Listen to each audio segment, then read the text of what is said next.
Bonjour et bienvenue dans l'épisode 21 de La Joie de la semaine, enregistré exceptionnellement un vendredi. Vous le verrez dans une story, fait que j'ai aucune idée quand est-ce que vous allez voir cet épisode. Peut-être dimanche, peut-être lundi. Ça va dépendre bien sûr de mon emploi du temps. Donc, on commence pour commencer, bien sûr, parce qu'on veut essayer de faire ça vite. C'est supposé être un résumé succinct, mais je parle beaucoup. Qu'est-ce que vous voulez? D'abord, les événements qui vont venir la semaine prochaine, dont le Sommet de la finance durable qui va occuper quand même toute la semaine à Montréal et plusieurs événements le 3 juin. Je vous en parlerai tout à l'heure.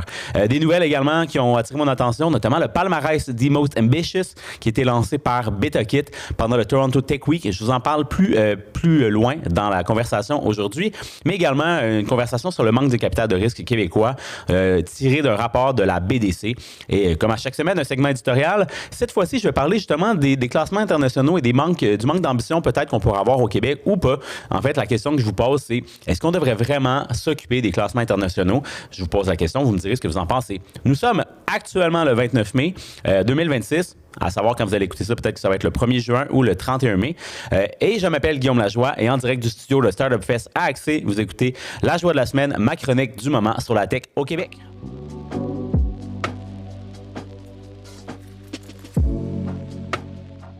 Donc, pour le premier segment, bien entendu, comme d'habitude, les événements, les initiatives de la semaine. Et je vous invite, comme à chaque semaine, à m'écrire à nouvelle@commercial-lajoiedelasemaine.com. Ça me fera plaisir de pouvoir répondre à vos interrogations ou même parler de vos initiatives. Et voilà. Et dans la dernière semaine, beaucoup d'événements sont passés. Toronto Tech Week, bien sûr. Moi, j'étais à Québec. Notamment, il y avait Interface sur 3 jours. C'est peut-être plus dans le secteur du design, du web, mais peut-être que ça vous a intéressé. Puis à Montréal, il y avait grand événement Propolis ici à Accès. Il paraît qu'il en tirait vraiment beaucoup de monde. Et le salon Connexion des affaires qui a été honnêtement très couru sur mon fil LinkedIn. Mais pour la semaine du 1er juin, voici ce qui s'en vient. En bref, 2 au 5 juin, comme je vous l'ai dit dans l'intro, c'est le sommet de la finance durable qui va occuper une bonne partie de la semaine. C'est à New City Gare, juste à côté ici, avec des personnes quand même assez de haut calibre. Je vous les nomme, là, les 3 personnes qui ont été mentionnées qui vont être là. Il y a John Kerry, qui est un ancien secrétaire de l'État américain. Emmanuel Faber de l'ISSB, c'est l'International Standard Sustainability Board, et Sarah Kapnick de JP Morgan. Si vous êtes dans le secteur de la finance ou que vous êtes juste intéressé par l'impact, honnêtement, c'est peut-être le meilleur événement que vous allez trouver cette semaine. Un événement assez couru généralement. Le 3 juin, quelques événements en soirée, en journée. On commence par Prime Pays, un sommet sur l'éducation sur la pays au Canada qui va avoir lieu à Gatineau. En personne, ça vous intéresse, ou également en ligne. Si vous n'êtes pas capable de vous déplacer à Gatineau ou si vous n'êtes pas dans la région, c'est bien correct. Mais c'est un événement qui est conçu spécifiquement pour les entrepreneurs par l'Office de la propriété intellectuelle du Canada. L'objectif, c'est vraiment de parler de ce qui existe dans le secteur de la pays pour vous aider à sécuriser et augmenter votre valeur grâce à la propriété intellectuelle. Donc, si ça vous intéresse, Prime Pays à suivre et allez voir ça en ligne si vous n'êtes pas en Gatineau. 3 juin également, l'événement Pitch Inversé organisé par le MT Lab dès 15h ici à Accès. La semaine prochaine, je vous parlerai de l'événement qui a lieu à Québec également, mais là, je parle de celui de Montréal. Les grandes organisations de l'industrie, pour ceux qui ne connaissent pas les pitchs de l'inversé, c'est que c'est les grandes entreprises qui sont des partenaires de MT Lab, mais également pas que, tourisme, culture, divertissement principalement, vont présenter leurs défis stratégiques à des startups, des entrepreneurs qui veulent répondre à ces défis. Une belle façon de pouvoir démontrer votre solution et peut-être trouver un client. Donc, pitch inversé, MT Lab, du côté de 3 juin. Je pense qu'ils ne prennent pas de startup. Je ne sais plus s'ils les prennent, mais bref, c'est une bonne façon aussi de découvrir ce qui se passe. 3 juin, encore une fois, une dernière fois aussi à Accès également. Dès 15h30, le développement de la nouvelle édition d'Aqua Entrepreneur.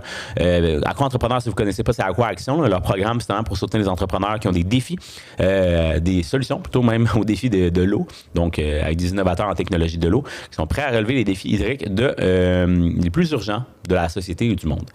Donc, Aqua Entrepreneur dès 15h30 ici à Accès. Et pour terminer, le 3 juin, encore une fois, mais en soirée un peu plus cette fois-ci, c'est la labellisation officielle de French Tech Montréal de 17h30 à 20h à la Caisse des Jardins des Technologies, donc dans la côte du Beaver Hall, juste ici. Donc voilà, c'est un bel événement d'un point qui va réunir beaucoup de monde qui sont autour de la French Tech. Si c'est quelque chose qui vous parle, allez-y. Et je termine, pas par un événement qui a lieu la semaine prochaine, mais un événement qui a lieu bien sûr du 8 au 10 juillet. Ces dates-là devraient être marquées à votre agenda au cercle noir, au crayon noir. parce que c'est le Startup Fest, bien sûr, vous le savez, mais l'agenda est sorti. Donc, vous pouvez aller voir en ligne tout ce qui va se passer pendant l'événement. Les 3 jours, je pense qu'il y a d'autres événements qui vont se rajouter, mais ça vous donne une belle idée de ce que ça a l'air. Les Premium Fest, si on parle de Impact Fest, Fun Fest, il y a le Gala du coopératon également qui a lieu le jeudi. Des contenus forts pour les startups, comment ça va fonctionner. Toute l'agenda est disponible. N'attendez pas. Si vous n'avez pas votre billet, qu'est-ce que vous faites? Vous devriez y être. 8 au 10 juillet, c'est la célébration de l'été à Montréal pour les startups. Voilà, donc les événements qui ont lieu cette semaine prochaine, la semaine du 1er juin. Du côté des initiatives, je vous les nomme encore une fois en vrac. La première, c'est le programme Départ. Le programme Départ, c'est une réouverture, peut-être que vous connaissez. C'est un programme de développement économique. On parle vraiment du programme c'est pas nécessairement destiné pour les startups, mais je vous invite à regarder de ce côté-là qu'est-ce qui se passe parce qu'il y a quand même du financement disponible pour les entreprises dans le secteur tertiaire, au secteur des produits, même dans le manufacturier, ceux qui travaillent dans les TIC, donc les TIC, donc notamment les startups en technologie. C'est pour financer, c'est pour accroître l'émergence et la croissance de l'expansion de l'entrepreneuriat local. Donc, ça vise des MRC. Je pense qu'à Montréal, il y a quand même un financement qui est lié à Départ. C'est dans des régions du Québec, c'est clairement pour vous. Vous pouvez obtenir jusqu'à 125 000 $ par projet. 60 % des dépenses admissibles dans les montages financiers. Puis le cumul des aides gouvernementales sur des projets, c'est 80 %. Je vous invite à regarder ça, Départ, une réouverture. Il y a beaucoup de financement là-dedans. Je pense qu'il y a l'équivalent d'une enveloppe d'à peu près 40 millions de dollars, si je ne m'abuse. Mais voilà, Départ, je ne sais pas quand est-ce que ça va se terminer, mais n'attendez pas. Deuxième initiative qui est liée avec le Startup Fest et qui arrive à échéance rapidement, donc prenez-en, sautez là-dessus si vous êtes dans le secteur. C'est le prix d'investissement d'impact canadien 2026 pendant le Startup Fest, pendant le Impact Fest. Donc, Civic, qui est une organisation pour unir les investisseurs dans le secteur de l'impact, vont donner une bourse de 100 000 $, mais également accompagnée d'une bourse additionnelle de 25 000 $ du programme Startup en résidence lors de l'événement. Si vous êtes dans le secteur, vous avez une mission environnementale ou vous attaquez à un des 17 objectifs de développement durable de l'ONU, puis vous êtes une startup, justement, ben go, appliquez.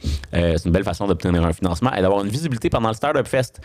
Deuxième initiative, Cycle Momentum, le programme Climate Tech Acceleration, un programme qui vous accompagne à peu près 3 à 6 heures par semaine. Vous devez être, bien sûr, les dirigeants de l'organisation pour y participer ou quelqu'un assez décisionnel. Sur 5 à 6 mois, ça passe de août à mars prochain. Des sessions de mentorat, des sessions individuelles, en groupe, avec des experts du domaine, et puis même la possibilité d'obtenir 20 000 $ en bourse et du financement à la fin du programme.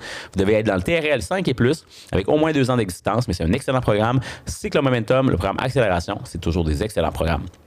Solutions Innovatrices Canada, la troisième opportunité.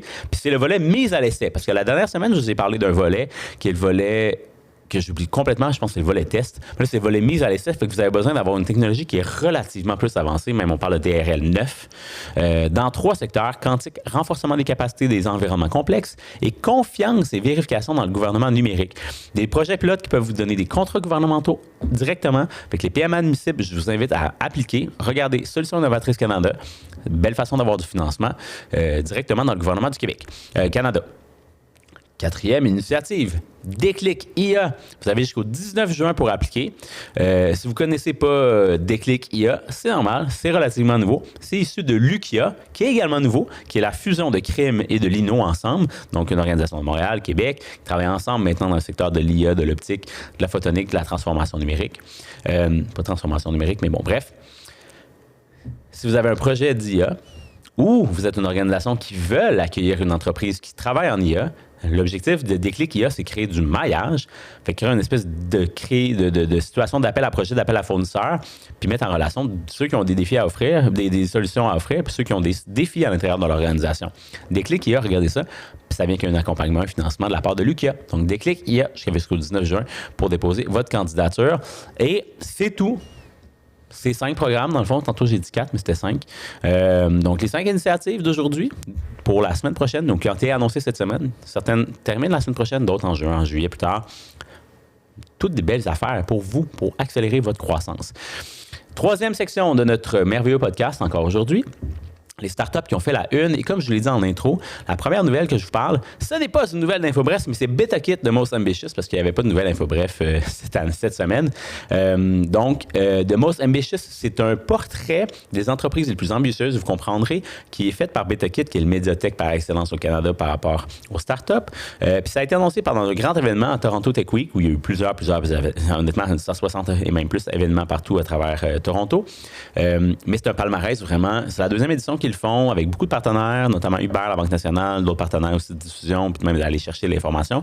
Mais je reconnais là-dedans les champions québécois dans certains secteurs. On parle notamment de Enion Systems et Nord Quantic en quantique, Reaction Dynamics, EX Structure et Hypertech pour tout ce qui est la création du stack cloud, mais également Reaction Dynamics plus pour d'autres solutions, bien entendu.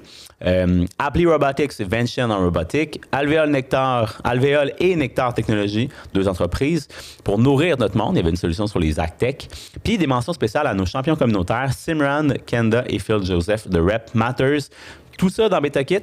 Il y avait également beaucoup de champions partout à travers le Canada, mais ce sont ceux qui se démarquent du côté du Québec. Donc, félicitations à toutes ces startups et ces champions. Et l'année prochaine, ne manquez pas l'occasion de pouvoir célébrer vos champions également. C'est à chaque année, donc avec BetaKit. Deuxième nouvelle de startups qui ont fait la une, cette fois c'était dans la presse, mais samedi dernier, donc ça fait un petit bout, mais le storytelling m'a vraiment accroché. C'est l'histoire de Reine Slim, une entrepreneur, clairement, qui était acheteuse pour Corbeil, mais qui a créé une plateforme qui s'appelle Things IQ, un outil d'IA qui a permis d'analyser les ventes puis optimiser finalement le flow des achats que Corbeil l'a pas acheté, mais bon, bref, peu importe. C'est d'autres compagnies avec lesquelles elle travaille pour faciliter l'achat selon les cycles de vente, selon aussi les prédictions de vente, les tendances qui s'en viennent. Et ce que je trouve intéressant dans l'article, c'est qu'elle explique qu'elle a fait une grosse partie de son travail avec Claude Code. Clairement, on voit que même si, je veux dire, c'est un fit, là. La fille, elle sait très bien de quoi elle parle. Elle trouve des solutions en utilisant des outils technologiques d'intelligence artificielle pour vraiment résoudre son problème. Elle trouve une solution, elle le déploie, elle essaie de le vendre. C'est ce qu'on doit faire avec l'IA, personnellement. Dans la presse. Troisième nouvelle, Window. Si vous connaissez Window, entreprise accompagnée chez Garage, vous comprendrez, mais c'est pas grave. Elle mérite d'être connue. C'est une start-up après tout. Elles ont développé un drone pour être capable de justement laver les vitres dans des situations un petit peu plus extrêmes, mettons en hauteur. Elle a fait le portrait, un court reportage dans la presse en format vidéo. Il y a des formats vidéo maintenant, de plus en plus maintenant dans plusieurs médias, vous le constaterez. Là, c'est dans la presse, une section qui s'appelle L'actualité autrement. Ça permet justement de faire des vidéos sur d'autres tribunes, donc TikTok, Instagram. Même si c'est des vidéos, même si c'est des nouvelles, ils ne bloquent pas ça. Puis c'est drôle parce que justement, j'étais à Interface cette semaine, puis il y avait la chef découvrabilité et IA de Radio-Canada qui expliquait que justement ce format vidéo-là, c'est vraiment une façon d'aller augmenter la pénétration de marché des médias dans les nouvelles technologies. Puis c'est débile comment ça prend de l'expansion. Fin de la parenthèse, mais Window, c'était dans la presse. Je vous invite à aller regarder la vidéo et de comprendre un peu plus ce qu'ils font. Quatrième nouvelle, Flying Whales. Puis honnêtement, si vous êtes dans le secteur des startups et également de suivre un peu le beat des investissements gouvernementaux, c'est pas un nouveau nom parce que Flying Whales ont obtenu vraiment beaucoup de financements gouvernementaux dans les dernières années. Mais c'est terminé. Et voilà, c'est un article de la presse qui explique que pour cette jeune pousse française, avec un projet ambitieux de dirigeable cargo, le 75 000 du gouvernement, ben, ça va être tout ce que l'entreprise va obtenir pour son projet. C'est normal que des grosses compagnies, des compagnies qui bâtissent des gros produits avec physique, ça coûte cher. Tout le monde le sait. Est-ce que c'est vraiment la place du gouvernement d'investir là-dedans? C'est ma question. Je vous la laisse pendante. Vous pourrez répondre dans votre tête. Et cinquième nouvelle de start-up qui ont fait la une. Clairement, je devrais plus dire que c'est une start-up, mais je trouvais ça vraiment pertinent d'en parler maintenant. Parce que c'est probablement lié avec des startups, mais Wealthsimple, comme je dis, c'est pas une startup, là, je veux dire, ils gèrent autant d'actifs financiers qu'une banque, mais ils viennent de lancer un outil qui s'appelle IPO Access. Je vais le mettre dans le coup de main de la semaine, bref, peu importe, je ferme la parenthèse, parce que c'est une nouvelle fonctionnalité IPO Access de pouvoir être capable d'avoir des investisseurs qui investissent dans des produits financiers, des entreprises qui veulent se lancer en bourse, mais avant qu'elles se lancent en bourse. Le défi, c'est que beaucoup d'entreprises dans le secteur il y avait des entreprises qui offraient des produits financiers comme ça, mais c'était un peu louche. C'était pas tout à fait légitime. Là, c'est vraiment légitime, soutenu. Fait que quelqu'un pourrait investir dans SpaceX avant même que l'IPO ait lieu pour profiter justement de la manne qui arrive souvent avant un IPO où justement il y a un très haut gain parce que tout le monde veut se lancer là-dedans avant que justement tranquillement pour vite, souvent il y a une stabilité du prix vers un plus bas prix. Donc, belle opportunité d'investir. Puis j'espère que ça va peut-être inciter des startups à faire plus de sorties en IPO. C'est une bonne façon de pouvoir ramener de l'argent dans l'investisseur. Et quand on ramène de l'argent dans les poches de l'investisseur, ils peuvent réinvestir après tout. C'est ça le beau cycle qu'on peut créer, le flywheel. Si vous lisez le podcast, vous lisez en fait l'édito de Ça se passe. Ce matin, il en parlait. C'était un excellent édito d'ailleurs. Shout out to mon cher ami François. Ouais. Exact. Frank.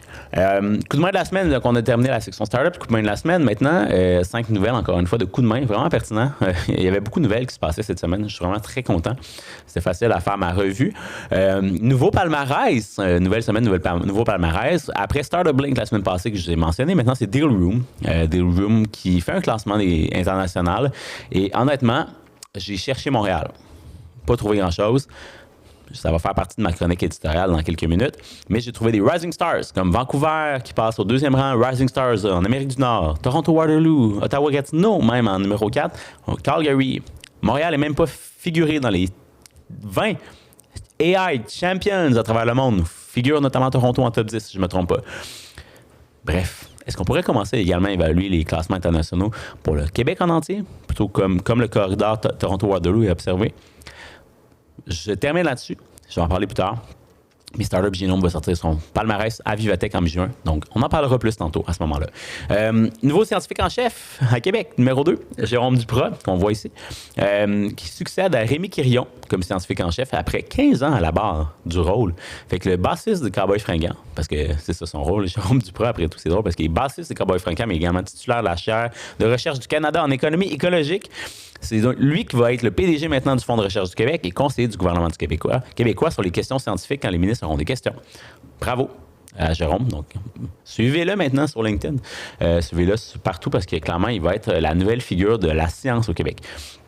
3e nouvelle. 18 projets en IA qui ont été financés par le gouvernement du Québec sur un total de 17,8 millions de dollars investis dans des valeurs de projets de 44 millions. Fait qu'il y a l'investissement privé à travers tout ça. Mais bravo, c'est un équivalent à peu près justement de 50% des montants dans différents montages financiers. Des entreprises comme Mesochip, Femtum, SB Quantum, Neuromedical, le gouvernement, il y a toute la liste, vous pouvez revoir ça. Fait que bravo, c'est super le fun. Des initiatives qui vont pouvoir adopter l'IA dans des situations différentes, notamment dans des secteurs éthiques responsables parce que des partenaires avec des entreprises ou des PME. Magnifique projet, j'adore.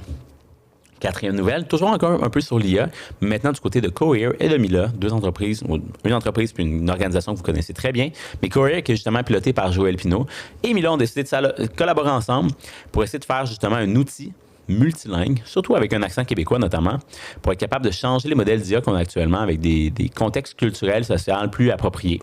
Donc, l'objectif, c'est vraiment d'aller avoir un outil, celui de Cohere, qui est développé par Cohere, qui est plus adapté aux exigences même du gouvernement canadien. Puis Valérie Pisano, dans l'article de La Presse, mentionnait notamment que c'est une belle avancée pour éventuellement arriver à avoir une IA canadienne souveraine. On se le souhaite. Pourquoi pas? Ça pourrait nous classer meilleur dans le top, je sais pas quoi, de Deal Room. Et numéro 5, dernière nouvelle de coup de main. Je vous en mentionnais en intro, mais je termine avec ça. C'est le rapport de la situation de capital de risque au Canada de la BDC qui fait état qu'à peu près 80 à 90% des fonds obtenus par les entreprises canadiennes à forte croissance, c'est-à-dire celles qui récoltent de 50 millions et plus de dollars, sont tous étrangers. Ça, c'est un constat quand même assez dramatique pour des organisations qui essaient d'investir dans des champions. Il manque de l'argent. Puis 4 des 5 transactions dans le portrait, il disait 4 des 5 transactions les plus importantes de 2025 ont été faites dans les entreprises de Toronto. Clairement, le classement réplique cette situation-là, mais la situation est troublante. Nos fonds capitalisés sont de plus en plus capitalisés par des fonds américains. Les entreprises qui sont rendues à un certain niveau sont de plus en plus investies avec des fonds américains. Je le vois quand j'en parle. En tout cas, la BDC voit d'un mauvais œil, mais en même temps, c'est eux qui doivent aussi investir comme fonds de fonds. Ils doivent investir dans des entreprises qui sont des champions. Fait que ça appartient à eux de résoudre ce problème-là, personnellement. Et pour terminer, mon commentaire éditorial, je vous le fais rapidement parce que on est vendredi après-midi. Moi, personnellement, j'ai envie de vous partager ce podcast-là le plus rapidement possible. Fait que s'il est court, ça va me prendre moins de temps à faire le travail. Mais je vous pose la question et j'aimerais qu'on ait cette conversation-là si vous le voulez et si vous êtes présent le 8 juin prochain parce que c'est quoi la stratégie qu'on a? Clairement, depuis 3 ans, on diminue dans les classements internationaux année après année. Est-ce qu'on veut être performant? Est-ce que les entreprises qu'on accompagne le sont? Est-ce qu'on aide plus à la création d'entreprises? Puis honnêtement, je veux dire, peut-être que vous me connaissez, mais il y a 2 ans, on a fait cette sortie-là publique en disant « Hey, c'est beau là, d'investir dans des projets qui vont amener des entreprises les plus fortes à être sélectionnées et à être meilleures. » Mais en ce moment, on n'est pas en train de créer plus d'entreprises. Il y en a-tu assez de création d'entreprises? Mais est-ce que, par exemple, celles qui sont en train d'être développées, on devrait plus les nurturer ou peut-être justement leur dire « Non, c'est le temps de fermer, on repart à nouveau. » Plein de conversations différentes. Mais honnêtement, ce que je comprends pas, c'est qu'il n'y en a pas vraiment de stratégie. Puis, on n'a pas de gain concret sur la croissance de notre secteur technologique québécois par rapport aux autres écosystèmes. On ne demande pas d'être Silicon Valley. On peut faire les choses différemment. Dans le rapport de BDC que je mentionnais plus tôt, la plupart des investissements sont faits dans le sens de la vie. On a probablement des secteurs qu'on peut investir parce qu'on est excellent. Bien, investissons ces secteurs-là. Puis, ça veut peut-être dire que même s'il y a ces amendes pour toutes les sociétés, il y en a qui sont déjà bien en avant de nous, on ne les rattrapera pas. Fait que ça vaut peut-être pas la peine d'investir dans ce secteur-là. Moi, c'est une hypothèse. Mais personnellement, on devrait cerner les secteurs où on est vraiment performant, aider ces secteurs-là à l'être encore plus, puis des fois avoir l'utilisation de d'autres outils qui ne sont pas d'ici, plutôt que développer des outils pour être capable d'être propriétaire des produits ou des moyens de production. Mais les indicateurs, tellement, honnêtement, nous démontrent, internationaux, clairement, nous démontrent qu'on n'avance pas au même rythme que les autres écosystèmes internationaux, malgré l'investissement qui est fait au gouvernement. Fait que, si ce n'est pas une question par rapport à qu'est-ce qu'on devrait faire pour la prochaine stratégie québécoise de recherche et d'innovation, je me demande ce que c'est, mais moi, je commencerai la conversation maintenant. C'est en 2027 que la stratégie se termine. C'est déjà l'année prochaine. Il faudra commencer à penser à qu'est-ce qu'on veut comme stratégie pour notre innovation puis la conversion de notre recherche en technologie puis en commercialisation. Je vous laisse là-dessus. On est vendredi. On se revoit la semaine prochaine.